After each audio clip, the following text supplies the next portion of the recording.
Le lendemain, Scheherazade reprit la suite de son discours de la nuit précédente. « Le médecin juif, dit-elle, continuant de parler au sultan de Casgar. Le jeune homme de Moussoul, ajouta-t-il, poursuivit ainsi son histoire. J'étais déjà grand, et je commençais à fréquenter le monde lorsqu'un vendredi je me trouvais à la prière de midi avec mon père et mes oncles dans la grande mosquée de Mossoul. Après la prière, tout le monde se retira, hors mon père et mes oncles, qui s'assirent sur le tapis qui régnait par toute la mosquée.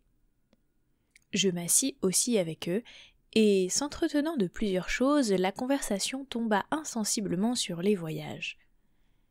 Ils vantèrent les beautés et les singularités de quelques royaumes et de leurs villes principales, mais un de mes oncles dit que si l'on en voulait croire le rapport uniforme d'une infinité de voyageurs, il n'y avait pas au monde un plus beau pays que l'Égypte et le Nil, et ce qu'il en raconta m'en donna une si grande idée que dès ce moment je conçus le désir d'y voyager.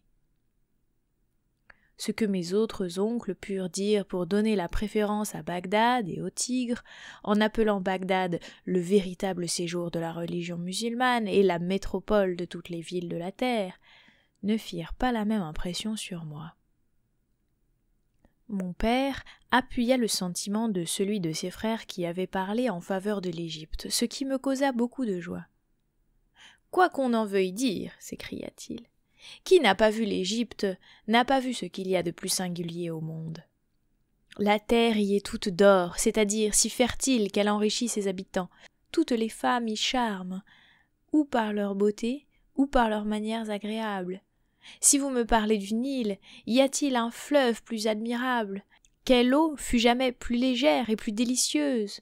Le limon même, qui l'entraîne avec lui dans son débordement, n'engraisse-t-il pas dans les campagnes qui produisent sans travail 1000 fois plus que les autres terres, avec toute la peine que l'on prend à les cultiver? Écoutez ce qu'un poète, obligé d'abandonner l'Égypte, disait aux Égyptiens.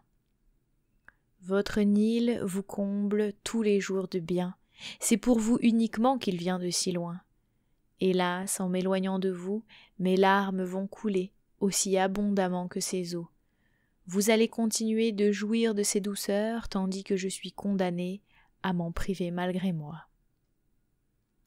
Si vous regardez, ajouta mon père, du côté de l'île que forment les deux branches du Nil les plus grandes, quelle variété de verdure, quel émail de toutes sortes de fleurs, quelle quantité prodigieuse de villes, de bourgades, de canaux et de 1000 autres objets agréables. Si vous tournez les yeux de l'autre côté en remontant vers l'Éthiopie, combien d'autres sujets d'admiration. Je ne puis mieux comparer la verdure de tant de campagnes arrosées par des différents canaux de l'île qu'à des émeraudes brillantes enchâssées dans de l'argent. N'est-ce pas la ville de l'univers la plus vaste, la plus peuplée, la plus riche que le Grand Caire? Que d'édifices magnifiques, tant publics que particuliers. Si vous allez jusqu'aux pyramides, vous serez ainsi saisi d'étonnement, vous demeurerez immobile à l'aspect de ces masses de pierre d'une grosseur énorme qui s'élèvent jusqu'aux cieux. Vous serez obligé d'avouer qu'il faut que les pharaons, qui ont employé à les construire tant de richesses et tant d'hommes, aient surpassé tous les monarques qui sont venus après eux, non seulement en Égypte, mais sur la terre même, en magnificence et en invention pour avoir laissé des monuments si dignes de leur mémoire. Ces monuments, si anciens que les savants ne sauraient convenir entre eux du temps où on les a élevés, subsistent encore aujourd'hui et dureront autant que les siècles. Je passe sous silence les villes maritimes du royaume d'Égypte comme Damiette, Rosette et Alexandrie, où je ne sais combien de nations vont chercher 1000 sortes de grains et de toiles et 1000 autres choses pour la commodité et les délices des hommes. Je vous en parle avec connaissance. J'y ai passé quelques années de ma jeunesse, que je compterai, tant que je vivrai, pour les plus agréables de ma vie. Scheherazade parlait ainsi, lorsque la lumière du jour qui commençait à naître vint frapper ses yeux. Elle demeura aussitôt dans le silence. Mais, sur la fin de la nuit suivante, elle reprit le fil de son discours, de cette sorte.